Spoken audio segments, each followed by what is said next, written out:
సజ్జల రామకృష్ణారెడ్డి గారు ఉన్నారు. సార్, చాలా మంది జాతీయ లీడర్స్ ఇక్కడికి వచ్చారు. At the same time media కూడా వచ్చింది. మీరు అనుకున్న విధంగా ఈ బుక్ ద్వారా కావచ్చు, విజువల్స్ ద్వారా కావచ్చు, వాళ్ళ దగ్గర వరకు దీన్ని మీరు తీసుకెళ్ళగలరు జరుగుతున్నటువంటి అరాచకం. ఇప్పుడైనా కూటమి ఈ మొత్తం అరాచకానికి ఫుల్ స్టాప్ పెట్టడం కానీ అట్లీస్ట్ లా అండ్ ఆర్డర్ని కంట్రోల్ చేసే ప్రయత్నం చేస్తుందని ఆశిస్తున్నారా సార్?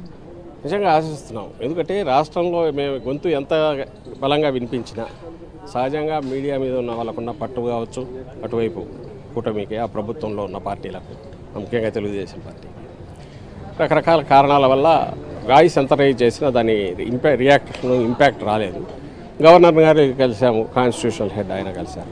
అక్కడి నుంచి కూడా ఆయన పంపించినట్టున్నారు, ఏం రిప్లై. దాని తర్వాతనే ఈ డెసిషన్ తీసుకున్నాము. మేము ఏదైతే అధ్యక్షులు నిర్ణయం తీసుకొని జాతీయ స్థాయికి తీసుకెళ్ళాలి, అన్ని రాజకీయ పార్టీల దృష్టికి తీసుకెళ్ళాలి. ఇది ఒక రాజకీయ పార్టీకి సంబంధించింది కాదు. ఏ రాజకీయ పార్టీ అయినా ప్రజాస్వామ్యంలో అన్ని స్వేచ్ఛగా మనగలిగితేనే ప్రజాస్వామ్యం బతికి పట్టగలుగుతుంది. కాబట్టి ఇది అందరికీ సంబంధించిన ఇష్యూ అని ఏదైతే అనుకున్నామో దానికి తగిన విధంగానే అన్ని పార్టీలు స్పందించాయి. పెద్ద పెద్ద పార్టీలు వచ్చాయి, డిఫరెంట్ పార్టీ పొలిటికల్ వాయిసెస్ వినిపించాయి. ముఖ్యంగా నేషనల్ మీడియా కూడా బాగా రెస్పాండ్ అయింది, వచ్చి తీసుకున్నాయి. కాబట్టి పూర్తి స్థాయి ఏదైతే మెసేజ్ తీసుకెళ్లాలనుకున్నామో జాతి దృష్టికి అది బాగా సక్సెస్ఫుల్. అఖిలేష్ యాదవ్ లాంటి వాళ్ళు కొంతమంది అయితే ఆ వీడియోలు చూసిన తర్వాత షాక్ గురైనటువంటి సిచ్యువేషన్, ఇంత అరాచకం జరుగుతుందా, రాష్ట్రపతి పాలన గురించి ఏదైతే వైఎస్ఆర్సీపీ చెప్తుందో దాన్ని కూడా చాలా పట్టి సపోర్ట్ చేశాయి.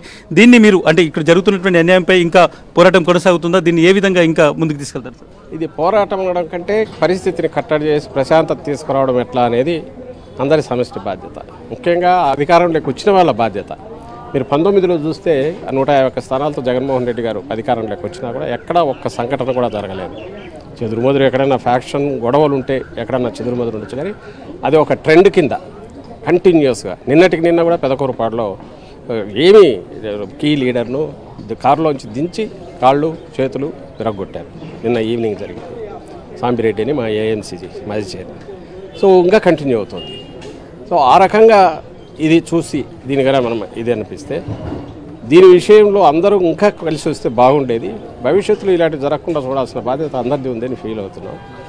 సో దీని మీద పోరాటం కంటే ఇప్పుడైనా కొంచెం కట్టడి అవుతుందేమో. ఇక్కడ సెంటర్లో బీజేపీ గవర్నమెంట్ ఉంది, వాళ్ళైనా ఒక మెసేజ్ పంపుతారేమో, లేదా టీడీపీలోనే ఒక అంతర్మతం జరుగుతుందేమో అని మా కోరిక. ఎందుకంటే ఇది ఈ ప్రెసిడెంట్ బ్యాడ్ ప్రెసిడెంట్ ఇట్లే కన్నా వదిలేస్తే భవిష్యత్తులో మా వల్ల కూడా మా పార్టీలో వాళ్ళను కంట్రోల్ చేయడం కుదరకపోవచ్చు. ఒక్కసారి ఇది మొదలైనాక బీజం వేస్తే దాని తర్వాత అదే ట్రెండ్ కంటిన్యూ అయితే భవిష్యత్తులో పొలిటికల్ పార్టీలు అనేవి స్వేచ్ఛగా ఇది కాలేవు. ఈ బాధ్యత ప్రధాన పార్టీల మీద మరీ ఎక్కువ ఉంటుంది. చిన్న పార్టీల కంటే అధికారంలోకి రాగల అవకాశం ఉన్న పార్టీల మీద ఎక్కువ ఉంటుంది. అది ఇప్పటికైనా ఆయన చంద్రబాబు నాయుడు గారు ఆ పార్టీ రియలైజ్ అయితే బాగుంటుందని మా కోరిక. Thank you sir. మేడం, చూడొచ్చు, ఇది పోరాటం కంటే కూడా ఒక విధంగా ఇప్పటికైనా అధికారంలో ఉన్నటువంటి కూటమి కావచ్చు, ముఖ్యంగా తెలుగుదేశం పార్టీ జరుగుతున్నటువంటి అరాచకాన్ని కట్టడి చేసే విధంగా మేము చేస్తున్నటువంటి ఒక నిరసన అనేటువంటిది వాళ్ళు చెప్తున్నారు. ఈరోజు పెద్ద ఎత్తున ముఖ్యంగా నేషనల్ మీడియాకు, అదేవిధంగా ఇక్కడ వచ్చినటువంటి రాజకీయ పక్షాలకు జరుగుతున్నటువంటి అరాచకాలపైన ఒక దృశ్య రూపంలో వీడియోస్ ప్లే చేశారు. ఈ బుక్ ద్వారా పూర్తిగా చెప్పేటువంటి ప్రయత్నం చేశారు.